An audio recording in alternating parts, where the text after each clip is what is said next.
Hi everyone, thank you so much for joining our first interview on Authors Originals, a series by Spur Nation Publishing to discuss the challenges and opportunities faced by African authors.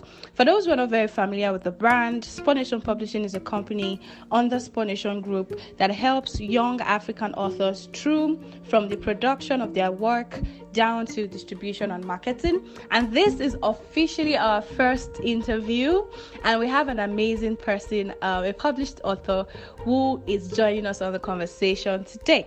So we have a list of questions that we will be asking to help us understand the challenges and the opportunities that are faced by young African authors. But first, I would allow him introduce himself. Hello everyone, my name is John Olonade. It's a pleasure to be here, and thank you so much for having me, Lois. My name is John once again, and I'm a lawyer and I'm a writer, and I enjoy speaking on issues like this. I've authored 2 books, and it brings me great pleasure to be here. So let's start from familiar waters, yeah? So let's talk about your book first off. How has it been like for you as a writer? And how did you get to the point where you say, you know what, I want to publish a book? And what has the journey, overall, what has this journey been like for you? Writing your own book, then publishing it and getting it out to a larger audience for them to read, and yeah. Well, my book authorship journey has been an interesting one. I've authored 2 books to the glory of God. My first book was quite challenging. I self-published it myself because there were no publishing firms that were willing to stick their neck out for a first-time in quotes publisher, first-time author. So I, made some mistakes, recovered, bounced back, but at the end of the day, I got it right. So that was what paved the way for self-publishing for me. But it's been a good experience so far. It's been challenging, but it's been worth it. I've learned a lot, and on the financial part, it might not be as rewarding as it will be, but on the long run, it eventually gets better. It always gets better. So that's it. Honestly, one of the biggest challenges that most young authors would probably encounter at one time or the other is finding publishing firms that are willing to, bank on them and, stick around and help them out as much as they can. So I mean, that's one of the challenges, right? But I'm sure that there are other challenges, especially on your journey as a self-publishing author, right? So can you share some of the biggest challenges you faced, publishing your work yourself? Because, of course, I know it's not going to be a very smooth journey. It would have its own up, downs, and all of that, and all the in-betweens and stuff. So just walk us through some of the biggest challenges that you face, especially publishing yourself. I will start with the fact that publishing entails beyond just releasing your book. When you are self-publishing your work, you have to go through all the process of the production of a book, from the writing to the proofreading to the printing of the book to the final printing to the binding to the selling to the launching to the marketing. All these things are input into publishing, and if you are self-publishing your work, you would have to go through all of these phases. So as a first time author, having to go through all these phases on my own was challenging, but I had help. I learned from people, I had advice from mentors, friends who had gone through the path of self-publishing before, and the journey was easier for me.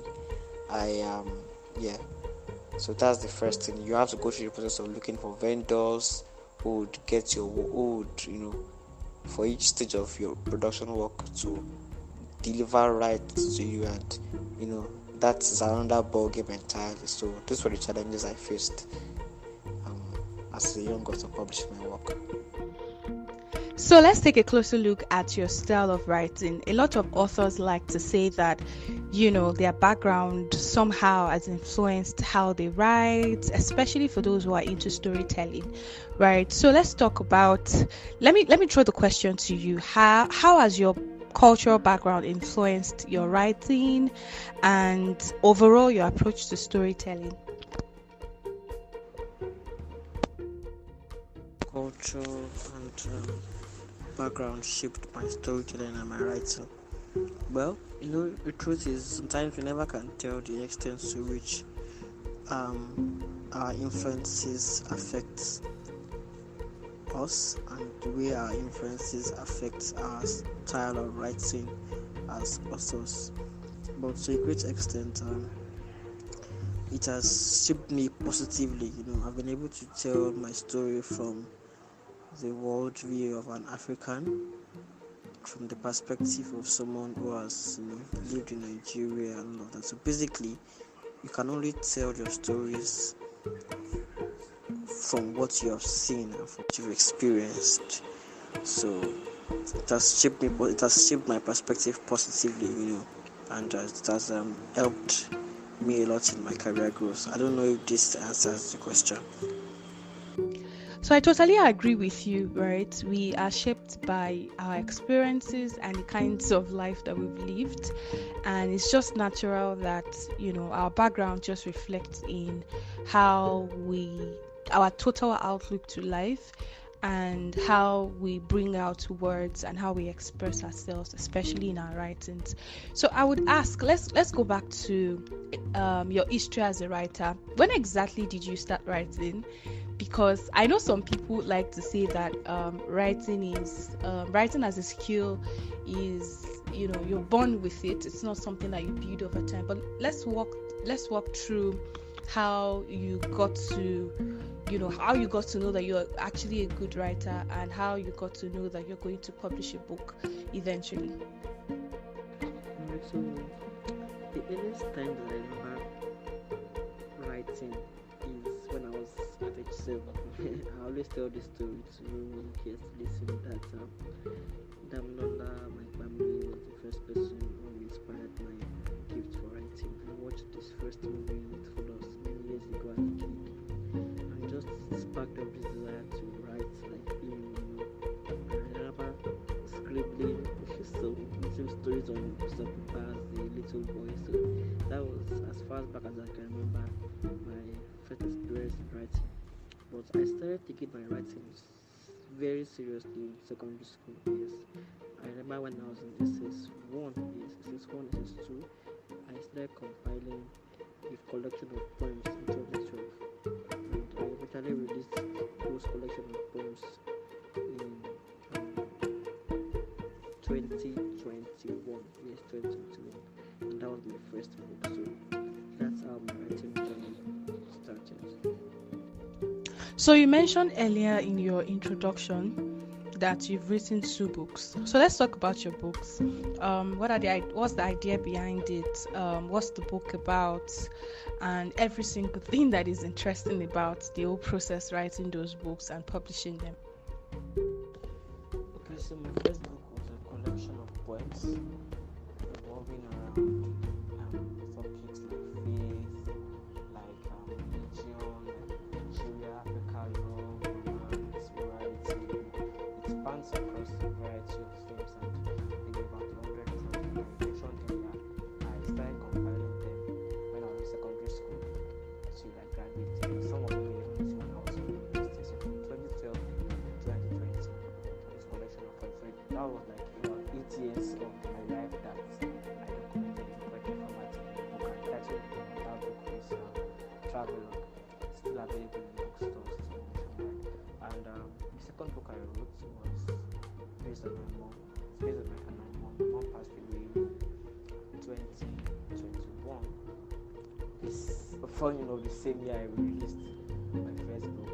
Towards the ending of that same year, that was when my mom passed away, and I wrote a book titled Echoes from the 19th, which is based on the demise of my mom, the circumstances revolving around her death, and the trajectory of American literature and how it's affected our lives, and also addressing it from a Christian perspective, giving open encouragement to others who have suffered the pangs of grief.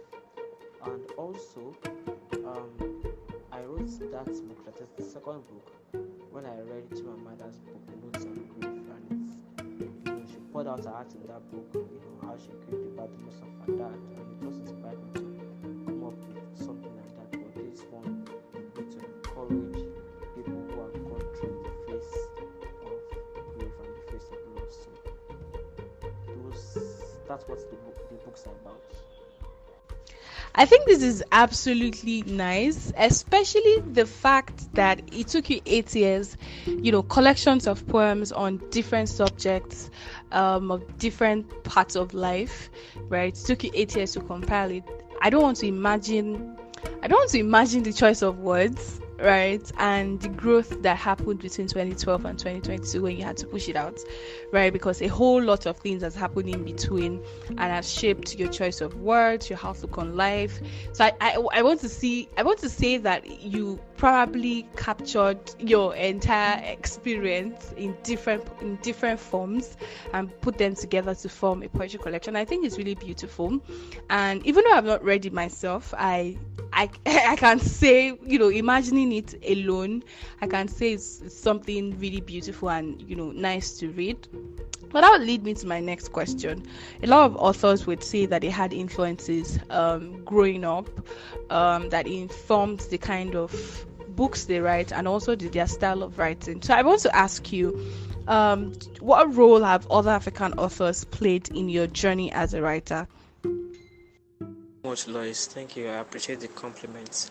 So, okay, what's role have other African writers played in my journey? Yeah, quite a lot. I grew up reading, books like Things Fall Apart, skimmed through works like The Trials of Brother Jero by Wole Soyinka, books by Chinua Achebe, Cyprian Igwensi, and quite Ben Okri, quite a lot of other African authors, and they've built my vocabulary, enriched my diction. And the thing about reading is that all this is stored into your subconscious, into your mind. You never can tell if any of them will be useful.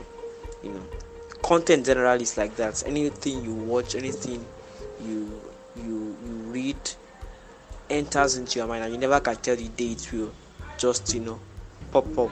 So it has really helped me, and so having gone through and digested a lot of these works from different authors, it has shaped the way I write and shaped the way I want to convey my opinion. And when I want to write a book, it depends on the kind of genre. If I'm writing a book on Africa or indigenous culture, there are some authors that I would go to read their work so that I can be able to pass across my information the way I want it to look like. If I want to write a book on romance or love, there's some kind of authors whose works I will go to read to and pass across my thoughts and my stories in that like manner. So I've been richly influenced from the African authors that I mentioned, and I've been fortunate to drink from their well of knowledge and their well of experience. So that's it. Seeing that you have understanding of what the publishing space currently looks like, especially the African publishing space, so what do you see as the future for young African authors? Well, for young African authors who are coming up, my personal advice is to go all out, shoot your shots out there to the big wigs out there, and try your luck with as many publishing firms, because it helps. On the other hand, the flip side, it helps if you have a publishing firm that can help you with your work. It will give you faster publicity, especially if it's a reputable firm. But if you don't have any, don't think outside the box, don't box yourself. There are other opportunities that can avail you, like self-publishing. So I don't know if I'm giving an advice right now, but that's sort of what the future holds right now for African authors. And the world is, I describe the world as an oyster, a blank canvas. It's like the sky, big enough for all the birds to fly through. So there's always space for you. The future for African authors right now, I do not see it as bleak. Even though people say Nigeria, we have a poor reading culture, Africa has a poor reading culture, in a sense I beg to differ, because you just need to tailor your work into the manner in which your audience, the African audience, will enjoy. So that's what I feel. And as an addendum to what I said earlier, African authors would have to be much more creative with their work. The era and days of Chinua Achebe, Olusegun are long gone, and Olusegun is not even into active writing anymore. So if you want to write to appeal to the African audience in this age, I mean the Gen Zs and the generations coming after them, you will need to tailor your writing in a much more creative way, different from the cliche and old writing style of previous authors. You would need to be different in everything, your writing style, your marketing strategy, your approach, in everything you do. You would need, of course, there are general and basic guidelines, but in your approach, in your style of writing, in the stories you tell, it will have to be creative and different. So that's what the future holds for African authors. So I would say that this is a form of advice to us at Spur Nation Publishing as a publishing firm, right? But what initiatives or changes do you think is needed to support and empower African authors? African authors, I think you just need, encouragement, and of course, in this age and time, it's hard to do anything without adequate finance. So finance plays a major role to helping young African authors in our age and time, and of course the platform as well. The funny thing is, the music industry, we have oldies, OGs in quotes, who help budding musicians, like the likes of Don Jazzy, the likes of producers, like that, who help young and upcoming musicians. Same for Nollywood. We have old actors who help young budding actors to the limelight. But I stand to be corrected. I had hardly seen that in the authorship world and realm. I don't know, probably because things play a little different here, but I would be glad to see more old, not really old per se, but authors who have stayed long in the game and who are known and respected, be consistent with helping out young budding authors like ourselves, because I'm also a young and upcoming author, to help us like ourselves, to eat the peak of our global recognition, just like they did. Yes, so that's where I feel young African authors can be helped. You are very correct. I agree with everything you said. Well, personally for me, I just hope to be a writer with a voice. One of the things that authorship and writing gives you is that it gives you a voice. It makes you an authority. Chimamba Adichie, her books have given her a voice on global platforms, the same as Olusegun. So I just want to make an impact with my work, and let my books give me that platform to speak on, world acclaimed platforms and globally recognized platforms on which I can express the things that I'm most passionate about. So that's my vision, really. That's my vision, and I have, God help me, I have a lot in store. I have a lot in store and ideas in the pipe. I'm just praying for the time and the finances for it, because one of the challenges that authorship faces, we live in a country whereby this is the poverty capital of the world, and everyone is just even the middle class right now are sort of struggling to survive. So many of authors like me, what is our first priority in this age and time is to how to make money first. To be very honest, how to make money first, and make ends meet. Because if you say you want to focus solely on your passion, the abuse to pay and things might suffer for it. So these are the challenges that sort of stifles our creativity and our process. But it's unlike in those days where in this of showing Kanoko, whereby things were much better and they had more time to focus on their crafts.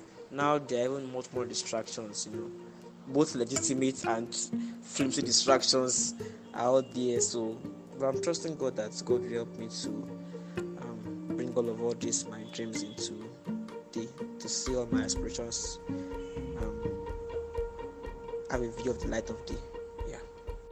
This is absolutely true. Looking at the economic situation of Nigeria and some African countries, and I think this is also a call to Spur Nation Publishing to intensify our work when it comes to working and promoting more young African authors. We would not stop, right? We would not stop, even though it looks like a whole lot of work, right? We'll keep lending our own support to African authors as much as we can. Thank you so much. It has been wonderful having this conversation with you, and it has been nice to also get to know you. So let's talk about where we can get your book. So for people who are listening, who would like to have copies of your book, where can they get it? Much noise for this session. I enjoyed it and it's been quite engaging. Alright, so we are hoping that platforms like yours and other publishing outfits will help young African authors out there. Really appreciate that. My books are available on Amazon and Okada Books, and they are also for Travelogue. My first book is available in the University of Ibadan bookshop. It's available in Booksellers Ibadan, and you can get them on Amazon for both of my books.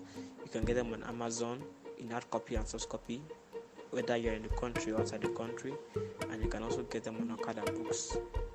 Yes, so thank you so much for having me once again. It's a pleasure. God bless you. And with this, we come to the end for the first interview on Authors Originals. We would have subsequent interviews where we bring other authors to talk about the challenges and opportunities that are faced by African authors. Thank you so much, John, for being a part of this. And thanks to every single person that listened through till this time. Till we come your way next time, keep writing.